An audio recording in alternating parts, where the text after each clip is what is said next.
Mm, Thank you guys for coming. I'm your host for today. My name is Achitan, and I am in the AAPI caucus of the High School Democrats of America. I am the New Jersey State Liaison, and I also am a section editor for Culture and History for our publication, the Politication. And today we're going to explore the unique mental health experiences of AANHPI youth, focusing on stigma, policy, and access to resources. And our two panelists today are Eliza Lopez and Jocelyn Chen Wise.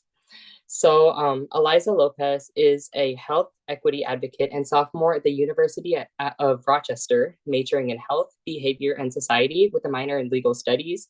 She has led national organizations such as the Reconceive Project and Medicine Encompassed, working towards increasing medical literacy.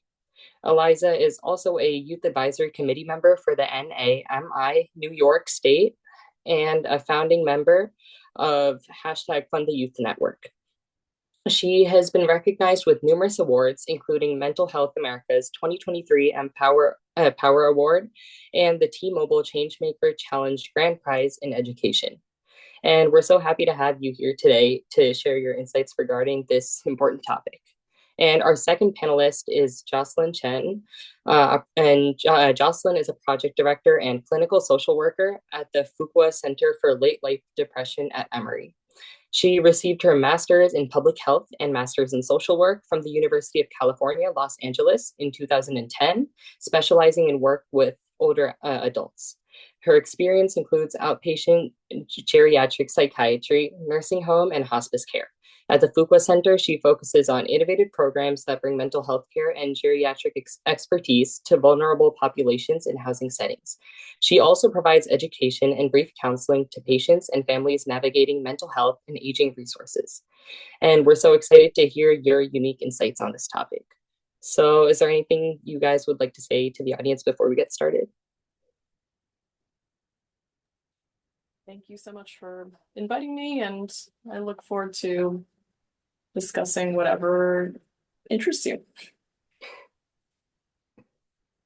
So let's get started. Thank you so much for coming again. So first, starting off with mental health in Asian American, Native Hawaiian, Pacific Islander communities. Suicide is the leading cause of death for Asians ages 15 to 24 in 2022, according to the U.S. Department of Health and Human Services. So what do you think are some things that contribute to this, such as stigma or cultural barriers? Or what do you think are some factors specific to the AANHPI community that might be causing these alarming statistics?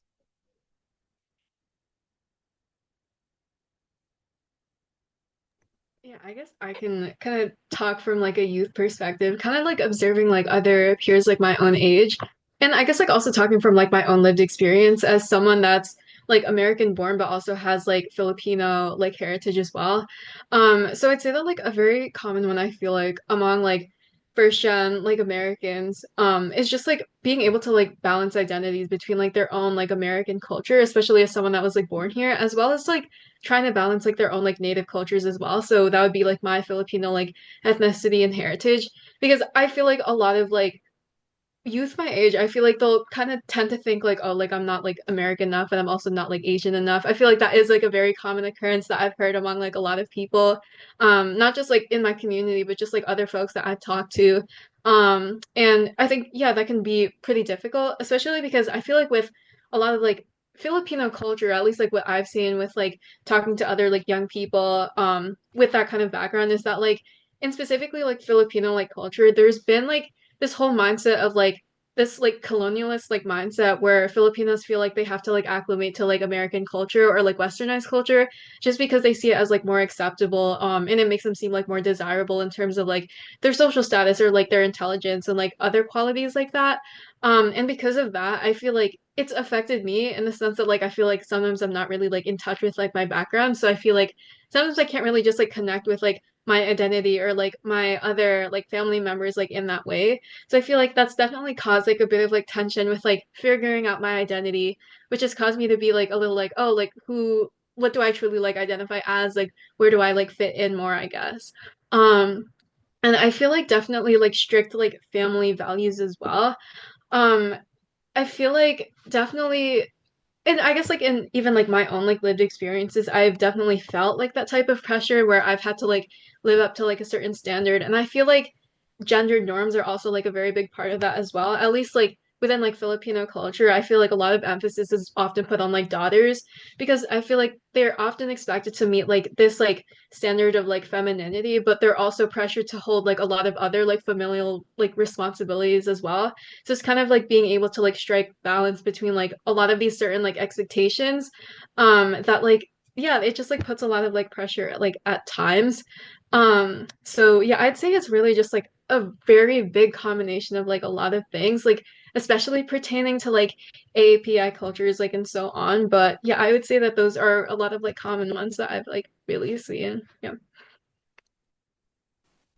Yeah, I think you hit on a lot of important things that happen with this community. And um, I think you're hinting at the model minority myth, which is a myth, but I think many of us internalize and can take years to kind of work through which parts of that we reject and which parts um, we don't really see in ourselves. But I think the model minority myth kind of puts this idea that API are doing better than the average, that we are achieving more, and that we are all sort of really sturdy and okay. And like any myth and any stereotype, that can't be true.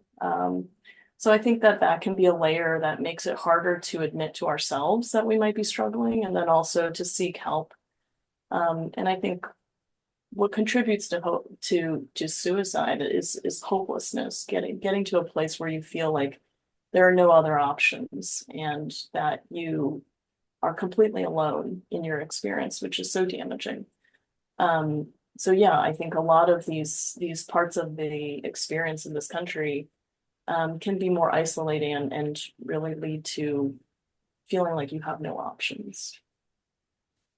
Yeah, I totally agree with you guys. Like, I've been fortunate to grow up and live in a community where there are a lot of other Asian immigrants and people with similar backgrounds to me. And even in these conditions, like there's a lot of pressures to like conform to like what we see on like social media of like what it really means to be American. And like even with so like such a diverse community that I live in, like there's still a lot of pressure to like sort of like ignore your backgrounds and everything and like sort of conform to what they think the model American should be like. And I think that also sort of impacts mental health, like Eliza was saying, like outside impacts.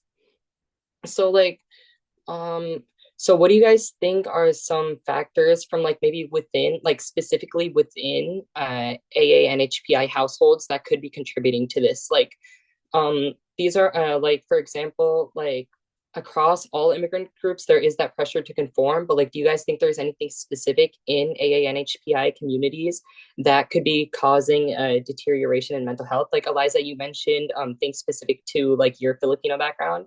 Like, is there anything like else that you think could be specific to Asian Americans? Yeah, Um, oh, you can go, Eliza. and I was just gonna like answer that, but like if you have like a question, like we can definitely like touch on that too. I was just gonna answer as well, but yeah, you can go first. Okay. Yeah. Um, I think this also kind of like touches on like the previous question too, but I think this is another factor that kind of plays into like this question that's like currently being asked. But at least like so for like my Filipino background, so like a very like predominant like religion that is practiced within like the Philippines is like Roman Catholicism. I think like a majority of like Filipinos like that live like in the Philippines practice that. So like my parents were like raised like Catholic and like naturally they brought that over to like their children, which includes like me and like my brother. But I feel like a lot of like older generations, they kind of have like this mindset when it comes to like mental health very like downgrading and I think like really undermines like the severity of like one's mental health and just like any struggles that they may be facing because you can't simply just like pray away like a condition or like a feeling that you have, like you obviously have to like manage it and like address it with like the proper like healthy like techniques, which may include like other forms of like mental health management that are proven to like have like a positive effect on it, such as like therapy or like seeking like a psychiatrist and like other services. Like you can't simply just like pray it away. And again, like it is like pretty undermining to like how severe or like how serious like these like mental health like conditions and struggles like really are. But yeah, I would say that like again, like I think religion has definitely like played a part in that. And really just like knowing how to like separate the both and like knowing that like oh like my mental health is definitely like more serious than this, like you can't just like pray something away, like it's good to like seek like the proper like help and treatment for it, because again like that does make it seem like mental wellness is like inconsequential, and that really is not the case. But I'd say that like yeah, definitely like intergenerational gaps I feel like between like parents and like first gen like children, I feel like that has also contributed to like a lot of like AAPI like youth feeling like they can't really speak up about like their struggles. I feel like because of like these notions in like older generations that like mental health is just like a sign of like weakness, or like oh like you just need to have like willpower, or like oh no you can just like get over that, like it's just all in your head. Like I feel like that further contributes to people not wanting to speak up, because again like they kind of internalize the fact that like oh maybe it is like all in my head, like maybe don't need to like seek treatment, like what, like maybe it's like not that serious, but like it really is, and it's not something that should be like dismissed because of that. So yeah, I think that has also really just contributed to people like not wanting to like speak up as easily. So yeah, I think a lot of efforts can definitely be made to like destigmatize like mental health and like know that like it is something that deserves like your full like attention and like just like care that you need, just like any other aspect of like your wellness. Yeah, Tenzin, you have your hand raised. Yeah, I just have a quick follow-up question, and then I'll give it back to you, Achuton, since you're leading this. But so Eliza, you bring up a really good point about how, like, sort of within your family, you can be pushed away from finding treatment just because, like, you live in a super religious household. And I was wondering, for students that do know that they're sort of suffering with their mental health, and they do know that they want treatment and they need it, but they also don't want to break that relationship with their parents by going behind their parents' back. How do you suggest sort of having those familial conversations with your parents, in a culturally sensitive way, because you don't want to offend them, but you also do want to get that treatment? So, what are your thoughts there? Yeah, no, I feel like that can honestly be like very difficult, because I feel like whenever like I would talk to like my parents like about some of these things, like I feel like sometimes they still wouldn't really like understand it. Like they would still stay like pretty firm to like their own like beliefs and like other thoughts about like mental health and like what it meant to like them and like their culture. Um, yeah, I feel like it can be honestly like pretty hard to like navigate sometimes, but I feel like in my experience, like I still knew that like whatever I was like going through, it shouldn't really like be dismissed like by that fact. Like I knew that I couldn't just like pray it away or anything. But I think it really helped to like surround myself with like the proper like support systems and like other friends that like had similar experiences to kind of like guide me with like I guess just like validating the fact that like whatever I was like going through was like actually like valid and like should be like acknowledged. And I know like some students, they like if they can't really like talk to their parents about like having them like bring them to like a provider like just like in their community. I know like some schools like also offer like some like services such as like therapists like at their like school. So I feel like some students have also like resorted to that just because like they would receive that care like within their school. But no, yeah, I definitely agree that like navigating those types of like conversations can be really difficult, especially because like a lot of these beliefs that like parents and like older generations may have, like it's pretty like ingrained in them just because of like the way that they were like raised and like how their upbringing was. But yeah, I'd say it's just good to like I guess like support yourself or surround yourself with those like support systems and like try to I guess like yeah, kind of like seek like other like individuals or like other support that like can relate to like your experiences as well. I really appreciate what's being talked about here, and you know, to the original question about, what is it that plays out in Asian households that might be sort of making things more difficult to seek care. I think there's a a reasonable number of our households and cultures that are shame-based when it comes to performance, status, and mental health and wellness. And there's a lot of messages that we get that are either direct or indirect about how we're supposed to be and how that reflects on the family. My parents are immigrants. They're Chinese immigrants who grew up in Taiwan and then immigrated to the US. And I was born here. My brother and I were born here.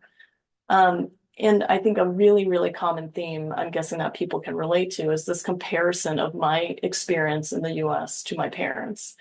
And it's always a losing game, right? You compare yourself to immigrants and you're never going to have, a valid enough experience or a tough enough experience, right? So I think a lot of us kind of are born into this guilty place of oh, I need to live up to a certain standard or prove something because there were all these sacrifices in this difficult journey that was made, or um and I'm much older than everyone here.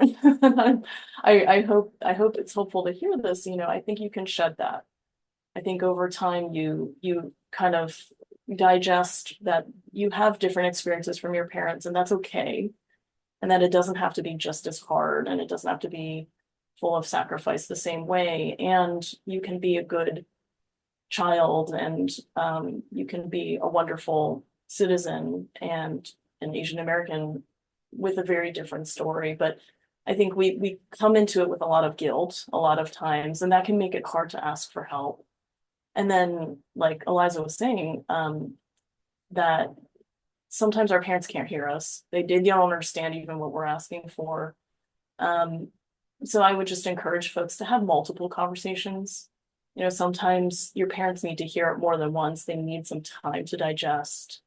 They need to kind of think about things, maybe consult with their peers or their friends or families, and kind of let it sink in that their child is asking for help in a way that they're unfamiliar with. Um, but it might not be a bad thing. And sometimes the language that you use, right? Sometimes people are really freaked out by therapy or psychiatry. Using the term counseling is sometimes a little bit more digestible to people. It feels less threatening or medicalized. So I think my only kind of piece of advice is don't give up. If your parents don't get it right away, maybe they will over time. And maybe, like Eliza was saying, you can seek allies elsewhere. If there are trusted people through school or through your friends. I think that spreading out your care can be helpful. And I'm sorry, am I pronouncing your name right? Is it Eliza or Eliza? Eliza? Eliza, you got Oh, it. all right.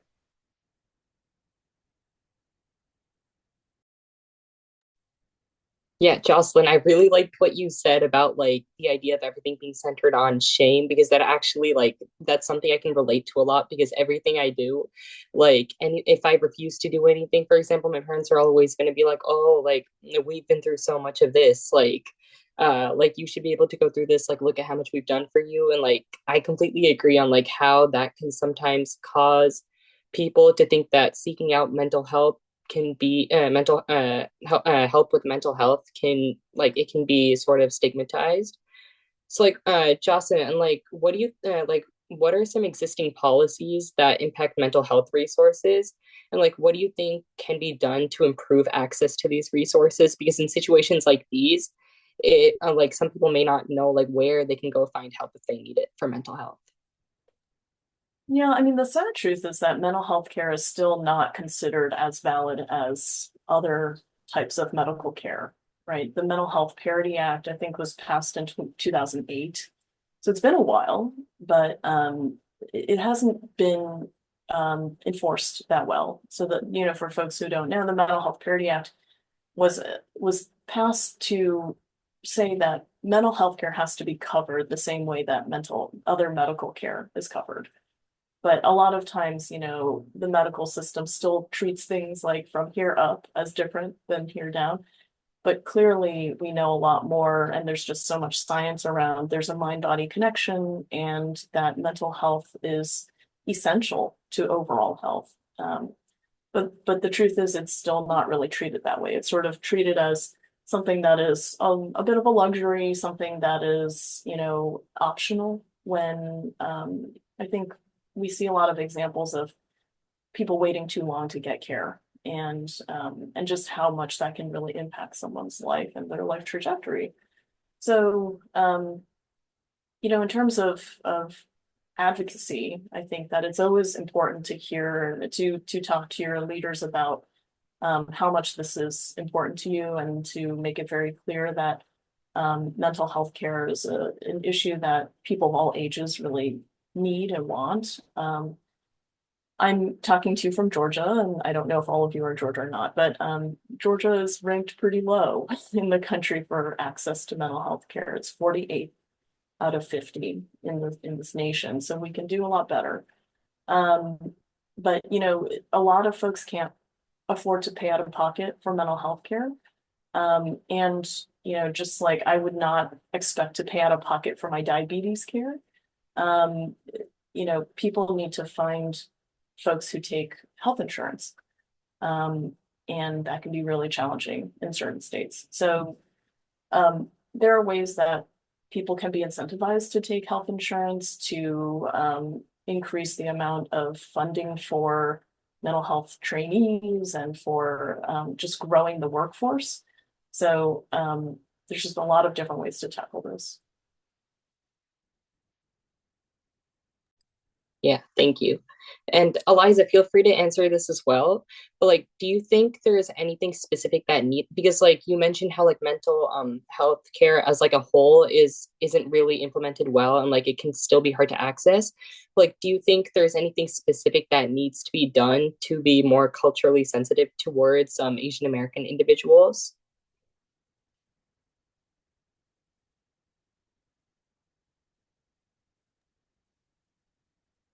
I don't know if Eliza wanted to comment on that, but one thing you just said kind of made me want to share something.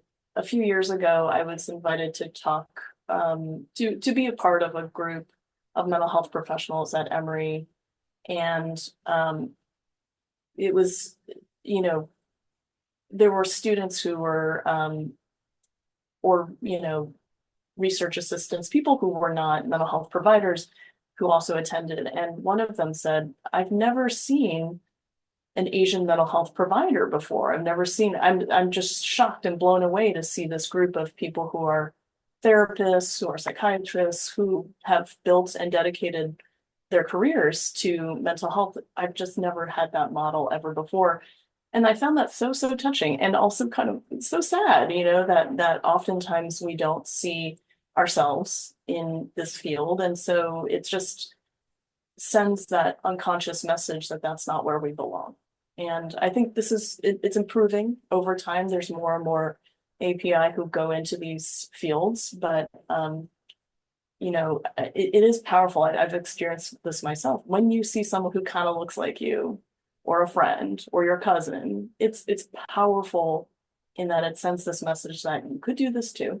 This is a valid path for you. And in my practice as a therapist, many Asian people seek me out because they say the same thing to me. I just didn't want to tell the whole story. I feel like if I have an Asian therapist, you're just going to kind of know some stuff. And of course, I'll tell you about my experience, but I just wanted someone who kind of got it. And I think that's a really lovely thing to be able to offer. Yeah, I was gonna say something similar about just having like providers of like I guess like very like similar like cultures and like backgrounds as you and just having like very like similar like lived experiences as well because I feel like it's definitely much different to like simply hear about an experience as opposed to like actually understanding it because like you've been in those shoes so you can like better empathize with like who you're talking to more and I think that really is like the power of like lived experiences especially in like providers that have like these like similar cultures and like backgrounds to you so yeah I think it's definitely good. Like I think there are definitely like resources out there on like how to find like a provider that I guess like culturally like also like meets your needs, like a provider that's like culturally sensitive and like culturally competent. I know specifically for like AAPI communities, there's like this like Asian Mental Health Collective, and I think it's a really good resource. They have like a database I know of like different like mental health like providers. They have like support groups and like I know they also have like a therapy fund for like people that can't really like access like mental health support necessarily like without like having those like additional funds and support. And I know they also like to showcase a lot of like different like folks and like different like narratives that they've like experienced and kind of like use that as a way to like normalize like this type of discussion and like be more open and like transparent about like their mental health experiences. But yeah, I think it's just like good to like seek out like other people that have I guess like relatable like experiences and I guess like can kind of like better understand like what you're coming from or like what exactly like you're describing as opposed to like someone that may not completely understand it because they don't have those experiences. Yeah, Tenzin, go ahead. Yeah, sorry, Ajutan, last interruption. So Jocelyn, I know that you mentioned that there's not a lot of like Asian mental health providers sort of in that workforce. Um, my mom's actually a psychiatrist in Atlanta, at Northside.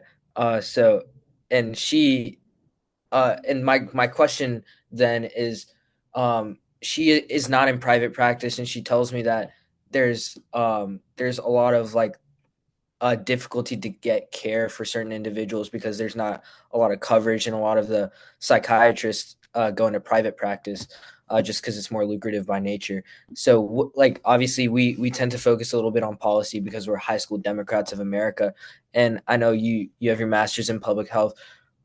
So what would you say like policy wise needs to be done so we can broaden that net and get people more coverage around something that is clearly equally as important as like body health? Um, I hate to say that it all boils down to money, but a lot of it does, right? You know, the how much you get paid if you take someone's insurance is just much lower than what you can be paid out of pocket in private practice, right? And you know, you can be in private practice and take insurance too. But a lot of folks who take a broad array of insurances work for an organization like Northside, a large healthcare organization. So, you know, when it boils down to money, some of the advocacy can be to raise the rates that people are paid for providing mental health services. Part of it is also that it's very bureaucratic to work with certain insurances, right? You have to set up your systems to accept these insurances and process claims through them. And then sometimes insurances come back and they say, oh no, this is not a legitimate service and I need more information from you, or this person's diagnosis is not appropriate and they don't need the care. So there's this kind of like fighting with insurance companies that a lot of providers just don't want to engage in. So, you know, I have a little bit of experiences working with insurances, and sometimes it's not as bad as you would think. But sometimes it does take up a lot of it can be very time consuming. So you know, part of it is advocating for mental health coverage to be as generously covered as other, you know, health related services that you might need. And the other part may be educating folks around you know, what it takes to work with insurances. And sometimes for us as providers, it's not actually as bad as you would think to work with insurances. But you hear also sort of these nightmares situations, and people just say, no, if I can make a living avoiding the health insurance world, I will. But then you do start to only be able to serve people who can afford some pretty high rates. So I don't know if that's a clear explanation, but you know, I think there's a lot of advocacy um, around incentives for people to treat mental health just as well as they would treat other types of health issues. Yep, that makes sense. Thank you. And Eliza, just to get to know more about your work, so like being a young advocate who's like deeply involved in health equity, what motivated you to focus on mental health within AANHPI communities? Like, could you share a little bit about your journey in this field and how you got started?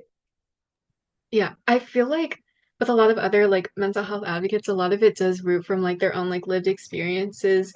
And kind of once they get to like conceptualize like that a bit more and like really realize like the power of like, okay, like I have this like lived experience, like I want to like be able to like translate that into like a larger movement and be able to also like I guess like get other people like involved in this field and like get them to really like care and like be concerned. I think that was like a really big like driving factor. Like I definitely knew that I wanted to translate something that I had personally gone through into more of like a larger movement that like again like other people could be like educated more about. Because I think that lived experience is like the experience you need to like be an advocate. Like I feel like to be a leader in like any type of like advocacy space, I feel like you really do not need like any type of like really like highly advanced like technical skills. Like I genuinely do believe that like a lot of power already like holds itself in like what you've been through and just like those perspectives that you've naturally formed because of that. So I feel like yeah, that and just like combined with the fact that I tend to be a very like um I guess a very like what's the word? Like I tend to be just very like out there with like my ideas. Like if I really have my mind set towards something, like I tend to just like take that initiative and like run with it and like kind of form something of it. That's kind of just my way of like trying to bring awareness with like other youth and collaborate with like other youth too. So I feel like with kind of those qualities combined, I feel like that's really been able to like kickstart like my involvement like in the field. But I'd say that like I feel like my work has really shifted around like diversity, equity, inclusion, or like DEI, to just like also focusing on like health equity as well. I think like a really exciting project that I've been like working on lately that kind of focuses more on like cultural mental health. So the title of this project is like the impact of like the colonization of mental wellness on like perceptions of like one's like powerlessness and like one's like identity. And the reason why I wanted to do that is because like I've kind of been looking more into like how more like westernized like mental health practices and kind of more like Western or like American like biomedicine models have kind of like impacted other different like cultures and like other different like backgrounds, like own interpretations of like mental wellness. Because a lot of like different cultures and a lot of different backgrounds, like they do have like their own like meanings of like, oh, like what does mental wellness mean in like our culture? Like how exactly do we like manage mental wellness in like our own culture and background? And that does tend to be different from like what westernized like health systems tend to put on like patients that have like these different like interpretations and like cultures around like mental health. So I just wanted to look more into like how exactly that does affect like people's like perceptions of their own identity. Like do they feel like their mental health practices that have been like practiced in their culture for like a long, long time, like do they feel like it's kind of being like taken away from them? Like do they feel a bit more like disempowered because of it? Like do they feel like it's kind of being like taken away from them and it's not really like being like acknowledged as part of like their identity or like their like history of like their culture anymore. So that's something I've like started and it's kind of still in like its rolling out phase, but it's definitely something I want to look into more and kind of like also be able to like talk to people of like different cultures like about. But yeah, I definitely say that's like one form I'd say that I've been able to get involved in within like cultural health. But I guess like another like form of that would just be like so I've been able to like help with like leading like different like organizations. So as you mentioned, like I was like the founder of like Medicine and Compass like back in high school, but I've recently like reinvented that into like the Reconceive project, which focuses more on like health literacy rather than just like medical literacy as I like did before. But I think like I feel really empowered by the fact that I can like kind of like mobilize like multiple like youth from like around the world, like not just like in the United States, but also like for different countries around the world and kind of work towards like a common mission of like health equity. I think like being able to like talk to students of like different perspectives and different backgrounds has definitely helped because everyone perceives like mental health literacy and like just like health literacy in general in like different ways just based on like their own like environments and how like the healthcare just like landscape has like evolved in like their own like areas that they grew up in. So I feel like just again like all of these like environments and like different factors combined have like really led to like me wanting to like go further into the field and also like exploring like different cultures and like different I guess just like platforms and being able to like yeah just like roll with that and like mobilize like other young people in this movement too. But yeah, that's definitely why like I'm very very passionate about like health equity. Yeah, thank you for that. And like you mentioned how like mental health can be perceived as differently by different communities. So like so something I feel like is significant is how like a lot of AANHPI youth, they turn to their friends for sort of mental health support instead of professionals who may be able to better assist them. Do you think that like these friend networks or peer networks can be used to provide proper assistance by connecting them to professionals, or do you think this is just a different way for Asian American communities to process their mental health? Yeah, I definitely think it could go into like all of the ways that you mentioned. Because yeah, I definitely feel like even in my experience, like my first like line of support will definitely be like with my like really close friends because they tend to know like a lot about me that sometimes I might not even like mention to like my parents. And also it's just the fact that like we have very similar like experiences, like we're kind of like in the same like age group, so they kind of know more about like how someone my age would kind of like process things or like how we would exactly like yeah, what types of like perspectives we would have because of that, as opposed to like our parents, because there is such a big like intergenerational gap. But yeah, I definitely think that we can like leverage like peer networks in order to provide like support to like our other like friends. I know like another mental health organization. They're called Active Minds and MTV. They had like a collaboration where they actually like released like an educational program with the acronym ASK. So the A would stand for like acknowledge, like S is like support, and like K is like keep in touch. And it's just like a very simple like acronym that like any young person can keep in mind in order to like just very, very like fundamentally like approach like conversations about how one is doing. And it doesn't need to be like a very like serious like conversation about like their mental wellness. They could just simply be like, oh, like how are you? Like is everything like okay? Because like I guess just like any range of like wellness, like they all deserve to be like given like attention to like no matter what. So I think definitely like educational programs like that. I think they've done a really good job in like helping young people like understand more of how exactly they can talk to like their other peers about like how they're doing like mentally without it being like too much pressure on like the other person. And I think it also just provides like a really good guide for them, like three simple steps that they could like keep in mind to like know that like they're supporting like the other person.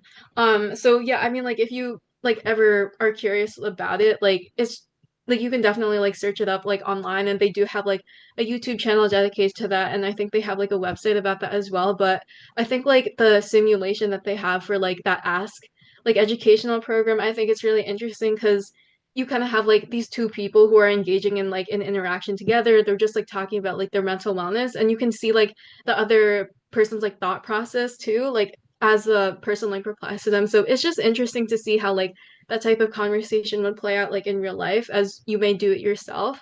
But just like besides that and like educational programs for like young people and like friends to use, I think like definitely like young people, they love to like also like share stories about like something that they may have gone through. And I think it's also beneficial that a lot of people tend to be like pretty open about sharing their experiences. And like again, I think being transparent is good too because it normalizes like a lot of like discussion on things that like maybe another friend may not have been like comfortable sharing before. So I think that is also like a really powerful tool in like destigmatizing these conversations and like letting the other person know that it's okay to be vulnerable, but also like establish like boundaries with like what you're comfortable sharing. Yeah, like Jocelyn, connecting back to your experiences, like since only 25% of Asian adults with mental illness receive treatment, like what strategies do you think can be implemented to improve like the overall utilization of resources in the Asian American community? Because like as I mentioned, like a lot of people like try to use their friends as resources to sort of have people to talk to. But like, what do you think are some ways that people can seek professional help, especially adults? I think Eliza was making a really good point that usually when we have an issue, our first stop is our friends, and that's a really great place to destigmatize, right? And I share openly with my friends that I have a therapist, that I've had mental health treatment in the past as a mental health provider. And I remember a conversation I had with a friend. I just kind of mentioned it. And then the next month I saw her and she said, "Oh, I went and got myself a therapist because you mentioned that you have a therapist. And I thought that I could only get a therapist if I was like really falling apart. But then you kind of just made it okay for me to do that. And so I have a therapist now." And I was like, I'm so happy to hear that, So I think just talking about mental health is so powerful because people will pick up on those things and it suddenly gives them permission to seek help. And then the question is, what kind of help, right? So the way the mental health field is kind of broken up right now is it's kind of medicines and therapy. And in the past, psychiatrists used to do more talk therapy. These days, psychiatrists mostly focus on medication. That's not true of all psychiatrists, right? Some do both, but and some psychiatrists say, I don't want to prescribe medicines, I only want to do therapy. But in general, the field is kind of separated between people who prescribe medication and people who do therapy. Um, I think that there's not one way of doing mental health well or getting the mental health resources you need. I think it should be appropriate to whatever's going on with you, to what you're open to trying and what you need. So I always really encourage people to try to gather information, be open to things. Know that if you see a psychiatrist and they say, I want you to try this medication, you don't have to, right?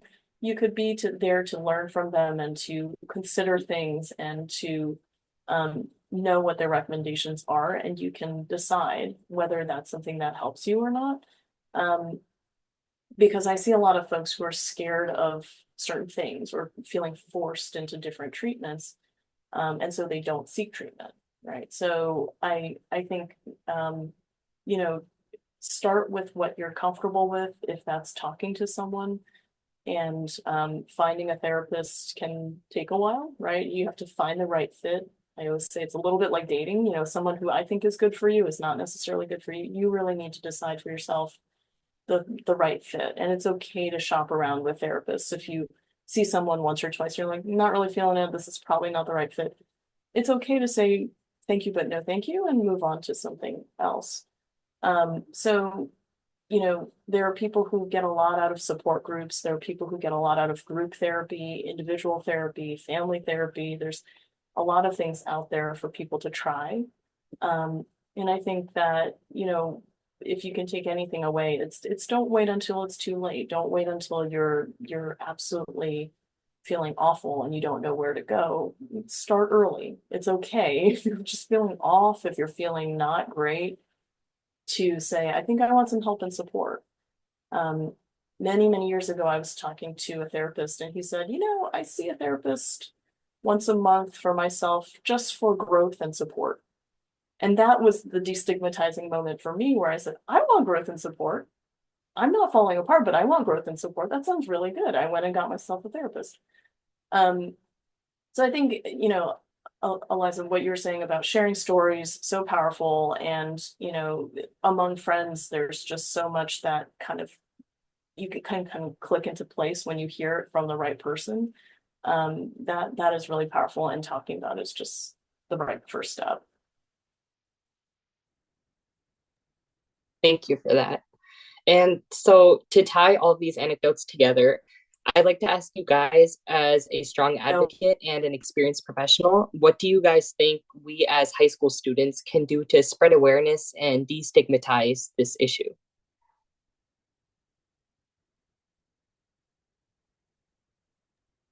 Yeah, I think it's really good to recognize that mental health is definitely not a one size fits all. As Jocelyn was saying, what works for some people may not work for others. And again, people may tend to have their own interpretations of what mental wellness means to them and what exactly they can do to address it in the most healthy manner possible. And even in conversations with other friends and family, acting as a line of support, just going off of the idea of how mental wellness is not a one size fits all. Sometimes it's good to just offer options to the person and how exactly you can support them. So a rule that I really like to try to follow in conversations where I'm trying to support my friend or another peer is just to ask them if they just want someone to listen to them, or do they need advice or another response, or just any other form of support, because sometimes it's just good for people in that moment to vent about something that may be on their mind, whereas some people just want another form of support, or may want guidance based on that other person's perspective that they're also talking with.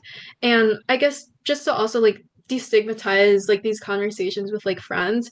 I think like something as simple as doing like even like casual like check-ins with friends, like just making sure that they're like okay, and if they have like anything that's like on their mind, that you can be like an open like space for them to like listen to them without judgment. I think that is definitely good to like normalize. And I think like even in schools, I feel like this could also be made like a normalized topic. I know like in my high school like wasn't really the best with like addressing mental health, because I felt like a lot of the like ways that they were doing it were like pretty performative. But I feel like just schools in general, like around like the country, I feel like they could be made like a lot more effective in terms of addressing mental wellness, just because like that is a space where like a lot of like a student or like a lot of like a youth's time like just generally like happens. Like people tend to spend a lot of time there, so I feel like schools can really like put that like space like into like I guess just like more better use on like educating like their own like students on like how to like address these conversations and how exactly they should be like more like open and transparent to like the topic of like mental wellness as well. But yeah, I would say that would be my response to that. Yeah. I think you're doing it by having these kinds of conversations. I mean, I think you guys are overachievers by organizing something and really trying to have this kind of conversation um, in a more formal way. But I also think, what we've talked about is the power of modeling the seeking of mental health care and the paying attention to mental wellness um, for each other, to just kind of talk openly about things, not so much that you share every last detail, but to just kind of acknowledge, that you care about your own mental wellness, you monitor it, you take steps towards what you might need. And I think that's a powerful message to the people around you, that this is something that is not shameful, is not secretive, is not weird, that it's just a kind of a part of overall health, and that we should see it as just as valid as taking care of any other part of our health. So I think you're doing a marvelous job already by making these conversations so public. Yeah, thank you guys so much. So I guess now we'll open it up to audience questions. So if anyone in the audience has questions to ask Jocelyn or Eliza, feel free to ask. Yeah, Junia. Well, thank you so much for your words today. I really appreciated your insights on these matters. And Eliza, I had a question for you. So I really enjoyed hearing about some of your projects, and I know we discussed them earlier a couple weeks ago. So how can we best stay updated as a caucus about what you're up to and the different initiatives you're involved in? Yeah, I would say I feel like the most simple way to like stay updated with like what I'm up to would just be I feel like definitely connecting like over like Instagram and like LinkedIn. Because like I feel like on Instagram like I will tend to like of course like post like kind of like just stuff that's happening in my personal life, but I also do like to kind of like talk about like some achievements that I think are pretty worth celebrating. And I know like for the Reconceive project, we also have like a social media that we recently started. So like all of our social media handles are just like the Reconceive project, like no spaces, like no periods, like no anything. And yeah, it's just like newly started, but I think like I definitely do want to kickstart like more content. Just because like the entire organization was like rebranded from like what Medicine Encompass was like a few years ago. But yeah, I'd say like again, like LinkedIn, I think is just generally good for like networking and just being able to like see what everyone's like been up to and what everyone's like been celebrating with like different organizations that they work with. And I definitely do want to establish like a more like greater presence on that for like the organizations that I'm working with. So yeah, I think those are like the best ways to like stay connected, but I definitely want to develop more ways to like connect more with youth, such as like maybe doing like a newsletter or something. I think that would be cool in the future. We'll definitely be sharing that.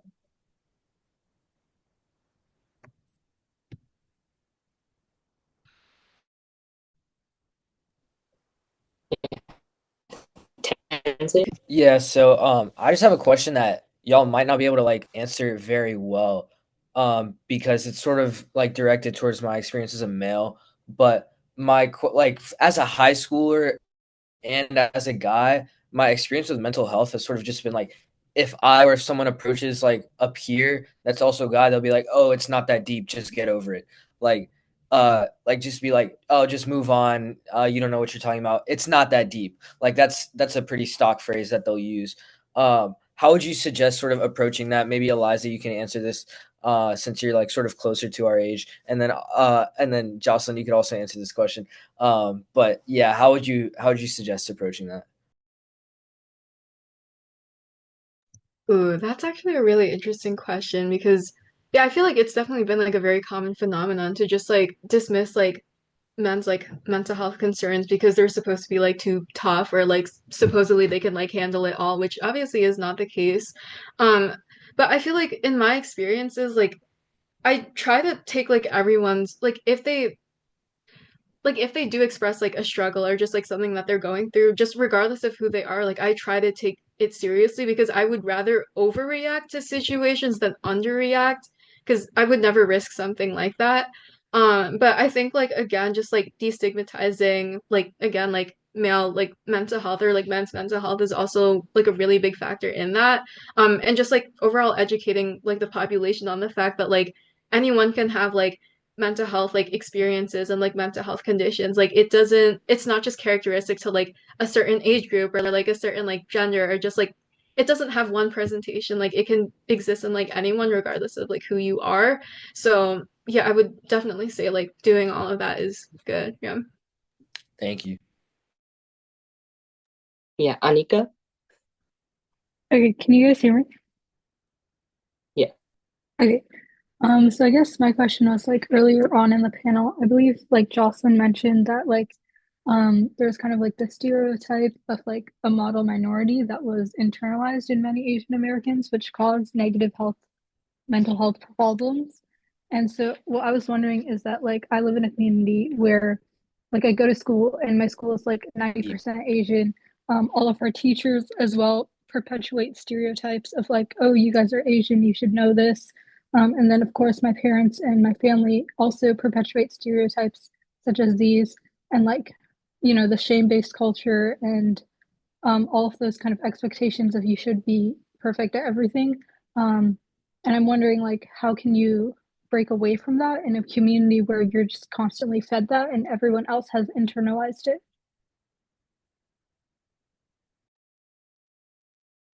Yeah, I think it's a journey. I think a lot of us grow up with those messages around us, and part of us wants to embody it and to be the model minority or the person that everyone seems to expect us to be. And I think that over time, if it's possible to kind of be more expansive with ourselves and to give ourselves more options, um, it doesn't mean that you're sacrificing achievement. I know it might sound like it is in the moments, like if I don't become the doctor, lawyer, or whatever, engineer, then I'm sacrificing something.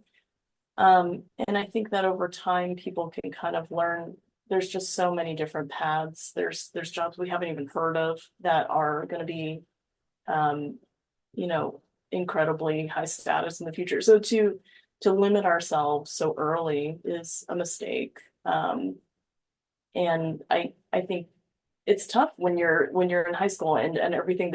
I remember when I was in high school, it felt like there was one path, right? It was just like a very narrow path that everybody was trying to travel on.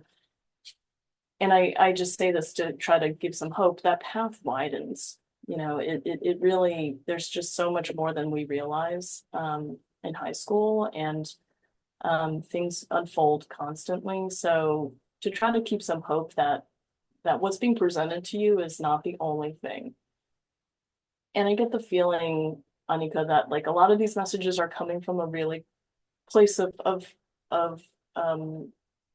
kindness. Like they're trying to be kind to you by helping you along this path and trying to help you towards success. It's coming from a good intention, but it can also have this negative consequence of sending this message like, if you don't do this, then it's not okay and you're not okay. Um, and I do think that over time, with more and more experiences, especially as we kind of get out into the world, you just start to notice from living that that is not the only thing, right? That is one valid path, but there are just so many more. So I think it can help to follow people on social media who are doing something completely different, and just as a reminder to yourself that there's many ways to a fulfilling, meaningful life, you know, and I particularly like people who kind of go outside of the box of, you know, the model minority. That I just find it kind of tickles me to see people do things that I never got to see when I was a kid. Um, so I don't know if that's a good answer or not, but I think all I hope to say is there's just so much more out there than maybe what we're presented in high school. Thank you so much. Yeah, does anyone else have any questions? Okay, so I think that's all the questions for today. Eliza and Jocelyn, thank you guys so much for coming here today and sharing your advocacy experience and professional experience with us. Like your expertise, insights, and personal experience have been so valuable to us, and I personally have been able to take a lot away from this discussion, and I'm sure most of our audience has too. Wait, can we all turn our cameras on so we Yeah, can I was share gonna the say letter? we need a screenshot. Yeah, we need a screenshot of the screen. Wait, Uh, are you able to take it? Because I'm on my phone right now and I can't screenshot it because then I'll cut off I Ashi's beautiful face. I got it. I can do it. Okay, Uh, perfect. is everyone's video on who can actually like turn their camera on? Perfect. Perfect. Ankita, can you turn your camera on or no? Ashi and Zayed as well. Yeah. All right. If y'all can't, that's fine. I'm just gonna go ahead and take it. So everyone smile. All right. Perfect. Thank you guys. Thank you so much, everyone, for coming. Thank you for inviting me and for making the time to talk about this. It's great to meet everybody. Yeah, I really appreciate this. Thank you all so much for holding this. Yeah, we really appreciated hearing your insights.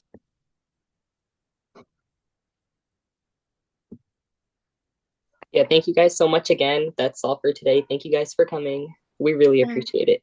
All Bye. right, thank you. Have a good one. Bye-bye.